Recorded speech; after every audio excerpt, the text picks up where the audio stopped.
that was one of the biggest things that I discovered. I did not realize how much hate she got from the Black community. And that was a big struggle for her. White people didn't like her because they felt like Mammy was too sassy. Black people didn't like her because they felt she was too stereotypical. And then the NAACP waged an all-out war against her. And her thing was, I just want to work. What would you have me to do? And there is one point where I have her, she meets up with Walter White. He was the president, executive secretary of the NAACP. And he kept saying, we want you to play other roles. And she's like, where do I go sign up for these other roles? I would love to be Wonder Woman. Where do I go sign up to play Wonder Woman? And that was her challenge, is that she could never get people to understand, I'm playing what they allow me to play. So what was your journey like recreating a fictionalized account of this real person's life? What was your journey with that? Well, one of the things I love about this book is that it's historical fiction, but it is everything you see in this book happened. So the foundation of the story is facts. That's where my journalism skills. I'm a journalist by trade. We lay the foundation with the facts. The fiction comes in filling in the blanks. Yes. So for example, after the Academy Awards, all the Gone with the Wind crew went to a nightclub. And Hattie McDaniel was not allowed into that club because she was Black. Right. And we know that's a fact. That's a documented fact. What we don't know is what the security guard said to her at the door. Exactly. And so that's where the fiction comes in. So I fill in the blanks, and that's what the fiction is. Everything else is pretty much the same. I took a few liberties, but I explained that in the historical notes. Yes. Like Clark Gable did not initially attend the Academy Awards when they won. And I put him there because I only have so many pages to develop their story. And they had such a great friendship, so I brought him to the Academy Awards. He found out he didn't win ahead of time, so he took his tux off and stayed home. But I put him there just so we could go ahead and establish that relationship from the beginning. Yes, I do like that you did that, and I like how you blended that in as well, too.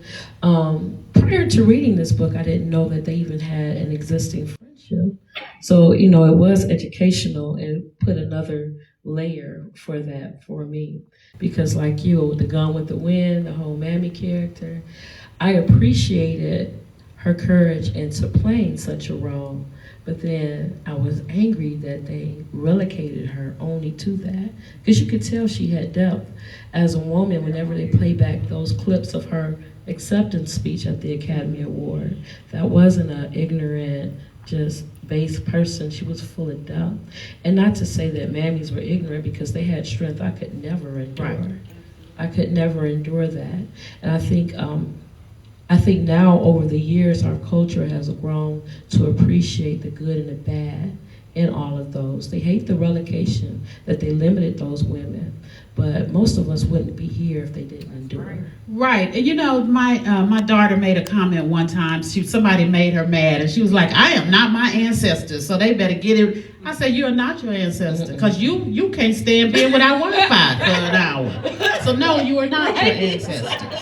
And so that's one of the things that I think we forget. Even with Gone with the Wind, when the research process for this allowed me to shift my thinking, because we immediately look at her playing Mammy and playing a maid or a servant or a slave with negativity. But if you watch the movie, you will see Mammy ran that plantation. She ran Tara. And so one of the things that we lose sight of, we only look at, but she was on this plantation, without seeing that none of them could operate if it wasn't for Mammy. And we have, over the years, stripped them of their strength. Yes. And that's the sad part of it. But I like that this reinvigorates that strength, and it highlights it, a part of history that's often forgotten, that you may not find we won't find still, unfortunately, in many history books. So how did you find your Hattie voice, because it's told in first person? Yes, it comes from that research. I spent 3 years researching for this book. Wow. And I was so knee deep in research. My girlfriend told me at one point, can you stop researching and go write the book? But I was getting lost because there was so much I didn't know. And initially, though, the biggest part was I started online, looking at stuff online. I quickly discovered how erroneous the information online is. You should say that one more time. I don't think people understand how erroneous information online is. For example, if you go to Wikipedia, you go to anywhere online, you will immediately read about Hattie's husband, George Langford. Mm-hmm. So I did that, and then I always try to go fact check and validate, and I couldn't find anything about this husband, George Langford. Long story short, Hattie never had a husband named George Langford. Somebody over the years wrote that somewhere, and then somebody else repeated it, but it's wrong. And there was so much information like that I found online that was wrong. There are some historians that wrote books about Hattie McDaniel and have the information wrong. So I had to get out from my computer and go to the source. So I went to the Huntington Library in California. I spent time there. The library in the Moreland Spierson and library in Washington, D.C. I went through census records, old newspaper clippings. So I really did go beyond the internet to try and capture Hattie's voice. Now, Hattie was notorious for when she got mad, she got that pen out and she started writing letters that often got her in trouble. Mm-hmm. And so I was able to read some of those letters, and that helped me capture her voice and her frustration. That's amazing, because I can imagine just how frustrating it will be. One, to even romantically, because especially during that time, it was hard for a man to accept a woman as a breadwinner. Yes. And you can't call all the shots. Yes. In one chapter, you talk about how she bought a house and the husband was mad that she didn't consult him first, but I wasn't married yet. Yeah, but she still could have talked to her husband. She could have. And that was one of the challenges. She was a very strong person. Yes. And for people that don't know, Hattie was married 4 times. Yeah. One of the biggest discoveries that I had, though, was Hattie's love life. Hattie loved love. She loved men, and she had no problem getting them. She had problems keeping them, but she had no problems getting them. So there was one point, though, when I'm researching, and you know how you discover stuff about your grandmother you just wish you had known? That's where I was. I was like, oh my goodness. And Hattie had a lot of young lovers. She was a cougar before we knew what a cougar was. And so there came a point where I'm researching and I'm taking in all these young lovers that she had that we publicly know about, because I'm sure there are some we didn't know about. And I felt like I needed a flow chart. I was like, come on now, Hattie. And so I actually just combined all the lovers into one man. Okay. Because I didn't want the reader going, okay, Hattie, for real? And I didn't want the reader having to keep up with all the different guys. Right. And so I created one, and he gives her the blues, but everything he went through came from somebody in her life. So I took all the actions of these one person and made it one man, just because it was so hard to keep up with. And that was Winston, right? That was Winston. So was that one of the most difficult things to examine, was following her love life? Yes, because I was like, this is a lot, because I have respect of now. Here I'm, learning all about all of these lovers. And then it was also the part where when Hattie got, so much bad luck with men, she decided to try her luck with a woman. Tallulah Bankhead, which is pretty known. She's a prominent actress. And, I wrestled with how much of that I was going to deal with. But then I told myself, it's her life. So I can't sugarcoat it. I would find myself getting fascinated as I went into the sewing circle. Now, the sewing circle, for those that don't know, is out of L.A. It was a group of women who were married to prominent men in the show business, in the entertainment industry. And they would gather together at various people's houses, and they would indulge. They would call the sewing circle, and they would get together and do everything but sew. They sold their wild oats. Yes, they sold their wild oats. Very good. And so Hattie was introduced to that through Tallulah. And so I did. I felt some kind of way about diving into that. But again, it was her story, and finally decided to say, well, she told me. And I know this sounds crazy, but Hattie was with me on this journey. And she was like, don't sugarcoat my history. Yeah. Lay it all out there. And so she was with me on this whole process of writing this book. In fact, when I finished it, I told my sister, Hattie is pleased. And my sister said, I thought she was dead. I said, she is, but she's pleased. And so I do think she's pleased. I do get that, because when you do write a character, whether they're real or fictional, in order for people to really grasp it, you got to become a part of that character. Yes. And live through their eyes, especially if you're telling it first person. Yes. It's just not going to be believable. Right. So it's not far-fetched. And, you know, I'm a librarian and an author, so I'll probably think different. It's not far-fetched to do that. But what was the most joyous part of this journey in writing this book? It was really her resilience. Yes. Because she has gone through some things in life, and she continued to get up. Even when life knocked her down and she wanted to stay down, and there are those moments, she still got up. And there are some situations where she would go through, and I'd find myself getting angry. But then I said, you know, she got up. I mean, she looked positive and she kept moving, so who am I to sit here and be mad about it? Exactly. And that was one of the things that one of the big takeaways from writing the book. That's great. That's great. I like that. Because, it's lessons that's applicable now. Mm-hmm. So if you get knocked down 9 times, you still got that 10th time to get back up.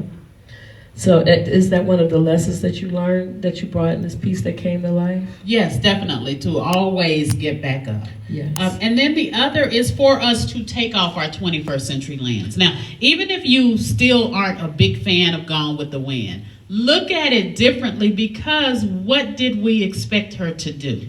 She said, I would rather play a maid for $700 than be a maid for $7. Yes, and that's totally understandable. And completely understandable. And she was one of the NAACP moments that I do cover in the book was the 1942 convention.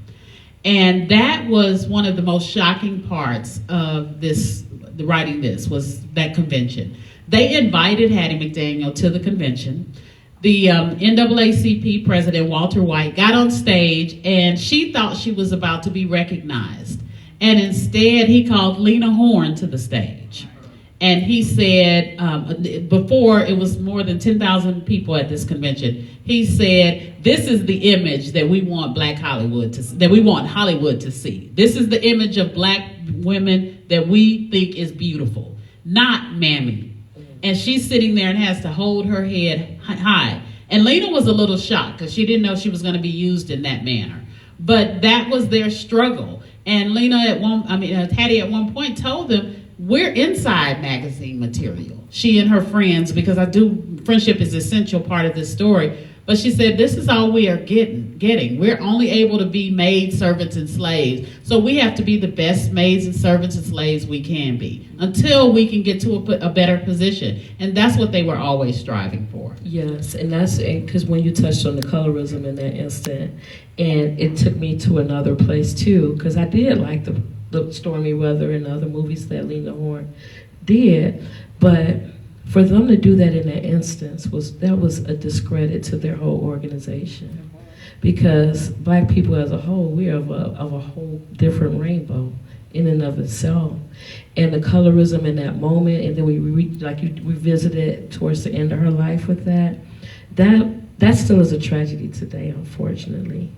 But the good thing is, I think we're learning more how to break out of that whole caste system of blackness with each other. And why can't a full-figured, short, dark-skinned woman play a beautiful person in a movie? Why can't she? Why? Because your paradigm is skewed. But he was not man enough in that moment to realize his error, his ways, because he still had space to bring that in, but he chose not to. He chose the other. That's because his idea of beauty was Lena Horne and Dorothy Dandridge. Yeah. His idea of beauty was not Hattie McDaniel and women that look like her. And so he was just as bad as the white people who were just calling her Mammy instead of Hattie. And I like that you wrote when Clark was checking people. Yeah, that was one of the big discoveries, is that I had no idea about Clark Gable. I didn't. My love for Clark Gable went to another level after I got through writing this book. Clark was an ally before we even knew what the word was. Yes. He would fight for Hattie and fight for rights that nobody.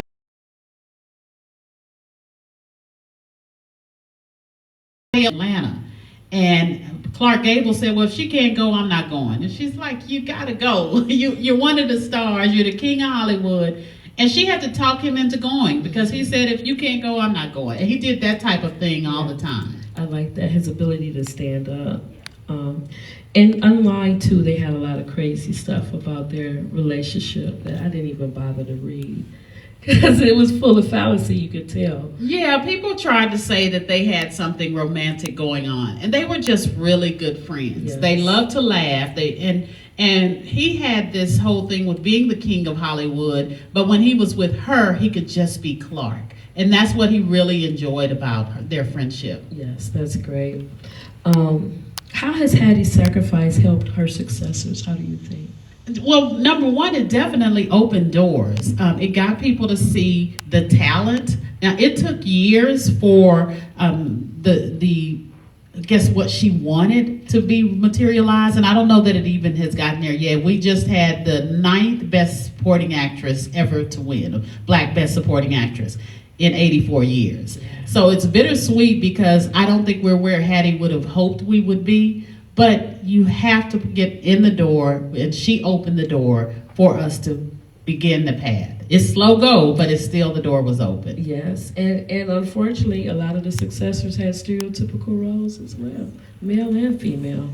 Because I think who's the next after Hattie was Sidney Poitier, right? The Sidney Poitier. The next woman was Whoopi Goldberg. And that was like 90. Yes, 1991. And so she won in 1940, and you did not have another Black supporting actress until the 90s. Yeah. So what is the primary thing that you would like readers to take away from this book? That Hattie McDaniel was more than Mammy. She loved to cook, but she made it a point whenever anyone came to her house, she took that apron off and she only answered the door in her finest material because she didn't want you thinking I'm up here being a maid in my own house. Yes. But one of the other things was that I did not know, that I discovered, was the restrictive covenants. Well, there was, when Hattie moved into her mansion in Sugar Hill, she loved it, was excited, and her neighbors were like, oh no, there's a law called restrictive covenants, and that means a person can't sell to anyone who is not of European descent. So they sued Hattie McDaniel and all of her neighbors, and they wanted to get them out of there. And they went to court. They won, which was unheard of in the 40s, and that became the catalyst to strike for the Supreme Court case to strike down restrictive covenants. So people don't even realize that Black and brown people can live wherever they want, anywhere in the world, because of Hattie McDaniel. I thought that was great. And it was ironic in a way, too, because you would think the NAACP would be the ones fighting for getting rid of restrictive covenants. Here they were, publicly shaming her in a big convention. But she still had enough wherewithal within herself to say, I'm still going to fight for what's right, despite you. Yeah. And look what I did. Yeah, so the NAACP did have they were fighting restrictive covenants, but it was because Hattie was a big star and got on this lawsuit, which is why it started getting momentum. Okay. Walter White and the NAACP, his intentions were good, but at the expense of Hattie and actors like her. Yeah. But he just wanted better representation. And I get that. And I get that, but you didn't have to do it at the expense Yes. of actors like Hattie. Because you can celebrate both halves of the coin. Yes. Because you have to break in some kind of way. Yeah. And often trailblazers, they're a blessing and a burden. Because when you first come in, it's a blessing, you have the opportunity. But now you carry the burden of representation, the burden of everything that comes along with tax and everything else. So I like that you did a well mix of balancing out the burden and the blessing. So it didn't read like a woe is me kind of. Yeah, that's what I want. I didn't want you sitting there. I didn't want you putting it down like I'm mad and I want to burn down some stuff, because that's what Butterfly McQueen wanted to do. She was Prissy, who played Prissy in Gone with the Wind. But yeah, I didn't want everyone to be sad, because Hattie would tell you in a minute, don't weep for me. Yes. I know I've gone through all this tragedy, but don't weep for me. Yes, and I like that. You gave her life and dignity where post-mortem, where she could have got even more when she was here. But even it changes the lens on how future generations can look at that historical things, especially since everybody has TikTok and YouTube and everybody's a professional and they have all this information. Yeah. Yeah, you know, one of that I love introducing. I've been on tour with this book since it came out, and I'm traveling all over the country, and I'm amazed at the number of people who have never heard of Hattie McDaniel. So there is a whole lot of that. And then I love reaching a whole new generation, including my 16-year-old son. So he's been with me on the journey. He went with me to LA when I went to go research. He went so he could try surfing. But he went, and so we've been talking about it, and I try to talk to him about it. Now, for the first year, he kept calling her Hattie LaBelle. I was like, it's Hattie McDaniel. But when I explained some of the things she did, he's like, well, why have we never heard of her? Right. And I said, well, that's what we're hoping to change. Yes, and I think you did a good. Is there any other historical figures you'd like to write about? So I am actually at work on my next book. I'm well into it, and it is on Hazel Scott. Oh, wow. And yes. For those that don't know, let's tell us a little bit about Hazel Scott is one of the biggest jazz singers and pianists of our time. She was bigger than Billie Holiday, Sarah Vaughan in terms of money and prestige, but people didn't know about her because she was married to Adam Clayton Powell Jr., and she spoke out, civil rights.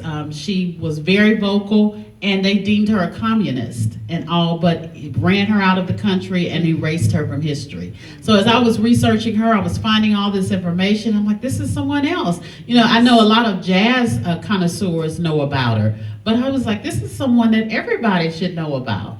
And so I've been telling her story as well. And it's actually her friendship with Billie Holiday. Wow. So that's right now it's called Harlem Blues, and it's out in next year. Okay, I'm looking forward to that one. So, well, that's all the questions I have for you now. Are you going to set up to sign the book? I am. And all right. Well, let's give ReShonda. well, if the audience has, you got any audience member have questions? Okay, let me get it up. I got you too.